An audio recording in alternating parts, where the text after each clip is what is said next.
ಸಾಕಷ್ಟು ಬಾರಿ ಅನೇಕರ ಮುಂದೆ ಹೇಳಿದಂತ ಸಂದರ್ಭದಲ್ಲಿ ನಮ್ಮ ತಾಲೂಕು ಅಧ್ಯಕ್ಷರ ಜಿಲ್ಲಾ ನಿವಾಸಿ ನೇತೃತ್ವದಲ್ಲಿ ನಮ್ಮ ಕಾರ್ಯಕರ್ತರು ಮತ್ತು ಹಿರಿಜೀವರ ಒಂದು ಜೀವದೊಂದಿಗೆ ಮಾಜಿ ಶಾಸಕರು ಸಹ ಭೇಟಿಯಾಗಿ ಈ ವಿಷಯವನ್ನು ನಾವು ತಿಳಿಸಲಾಗಿತ್ತು. ನಾವು ಪುರಸಭೆ ಅಧಿಕಾರಿಗಳಿಗೆ ಭೇಟಿಯಾದಾಗ ಇನ್ನೂ 2-3 ದಿನಗಳಲ್ಲೇ ಈ ಡಬ್ಬಿಯನ್ನು ಕಿತ್ತಿ ತೆಗೆದು ಮತ್ತು ಆ ಹಿರಿಜೀವಗಳಿಗೆ ಹಿಂದೆ ಯಾವ ರೀತಿ ಆ ಡಬ್ಬಿಯ ಮೇಲೆ ಅವಲಂಬನೆಯಾಗಿ ಜೀವನ ಸಾಗಿಸ್ತಿದ್ರು ಅದೇ ರೀತಿ ಅನುಕೂಲ ಮಾಡಿಕೊಡ್ತು ಅಂತೇಳಿ ಸಾಕಷ್ಟು ಬಾರಿ ಭರವಸೆ ಕೊಟ್ಟರು. ನಾವು ಅವರ ಮಾತಿನಂತೆ ಆ ಹಿರಿಜೀವಿಗಳು ಸಹ ಸಂಘಟನೆ ವತಿಯಿಂದ ನಾವು ಧೈರ್ಯ ತುಂಬಲಾಗಿತ್ತು. ನೀವು ಯಾವ ರೀತಿ ಹಿಂದೆ ಜೀವನ ಸಾಗಿಸ್ತಿದ್ರಿ ಅದೇ ರೀತಿ ಜೀವನ ಸಾಗಿಸಲು ನಾವು ಕಾರ್ಯಕರ್ತರು ನಿಮ್ಗೆ ಸಹಕಾರವಾಗಿ ನಿಲ್ತೀವಿ ಅಂತೇಳಿ ಪುರಸಭಾಧಿಕಾರಿಗೆ ಮತ್ತೆ ಭೇಟಿ ನೀಡಿದಾಗ ತೆಗಿತೀವಿ ಅಂತ ಹೇಳ್ತಿದ್ದಾರೆ ವಿನಃ ಆ ಡಬ್ಬಿಯನ್ನು ಇದುವರೆಗೂ ಸಹ ತೆಗಿತಾ ಇಲ್ಲ. ಏನನ್ನು ಹೇಳಿದ್ರೆ ಇಲ್ಲ ಬಲಾಢ್ಯ ರಾಜಕಾರಣ ಅದರಲ್ಲಿ ಬೆನ್ನಿಗೆ ಇದ್ದಾರೆ, ನಾವು ಇನ್ನೂ 2-3 ದಿನ ತೆಗಿತೀವಿ, ನಾವು ಸಂಘಟನೆ ವತಿಯಿಂದ ನೀವು ಸಹಕಾರ ಮಾಡ್ರಿ ಅಂತೇಳಿ ಸಾಕಷ್ಟು ಬಾರಿ ಹೇಳಿದಾಗ ನಾವು ಸಹ ಸಹಕಾರ ಮಾಡಿದ್ವಿ.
ಗಾಡಿ ಟರ್ನ್ ಆಗಿಲ್ಲ ಏನಿಲ್ಲ ಎಲ್ಲ ಇಲ್ಲಿ ಗಾಡಿ ಬರ್ಬೇಕಾದ್ರೆ ಗಾಡಿ ಆಟ ಬರ್ತದೆ ಹೆಂಗ್ ಬರ್ಬೇಕಲ್ಲ ಯಾವ ಪೇಷಂಟ್ ಎಲ್ಲ ಪ್ರಾಪರ್ ಆಗಿರುತ್ತಿಲ್ಲ ಜವನದಲ್ಲಿ ಹಿಟ್ಟು ಇಲ್ಲಿ ಗಾಡಿ ಇಂದ್ರದ ಇಲ್ಲಿ ಅಲ್ಲ ಇದನ್ನ ಕಂಪ್ಲೀಟ್ ಇದ್ರದೈತೆ ಏನು ಇದ್ರದೈತೆ ಇದು ಇಲ್ಲ ಸರ್ ಬಂದಿದೆ ಎರಡಕ್ಕೆ ಅಂತ ಕೊಟ್ಟು ಇಲ್ಲ ಸರ್ ಎಲ್ಲ ಬಂದಿದೆ ಬಂದಿ ಎಲ್ಲ ಮೊದಲ ಇಲ್ಲಿ ಏನಿದೆ ಜಾಗ ತಕ್ಷಣ ಎಲ್ಲ ಇಲ್ಲಿ ಇಟ್ಕೊಂಡ್ಬಿಡ್ತಾರ ತಮ್ಮ ಬಾಡಿ ಅಡ್ಡದ ದಂಡೆ ಎಲ್ಲ ಬಾಳ ಇರಲಿ ಯಾರ್ಯಾರು ಕಲ್ಲ ಮಾಡ್ತಿಲ್ಲ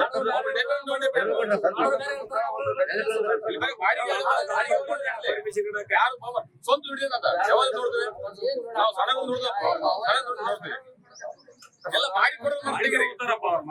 ಎಲ್ಲ ಬಾಡಿ ಅದು ಬಾಡಿಗೆ ಅದ ಅವ್ನ ಕಷ್ಟ ಅವ್ನು ಮಾಡಿದ್ದಾರೆ ಮೊದಲು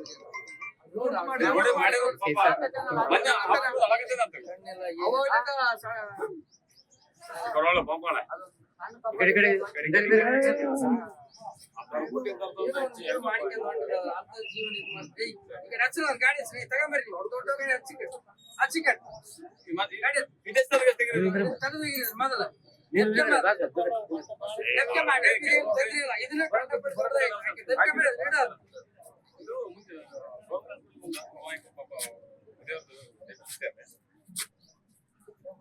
ಅಂತ ಎಷ್ಟು ವರ್ಷದಿಂದ ನಿರ್ಮಾಣ ಮಾಡ್ತಾ ನೀವು ಎಷ್ಟು ವರ್ಷ 30 ವರ್ಷದಿಂದ ಹೌದು ಬಹಳ ವರ್ಷ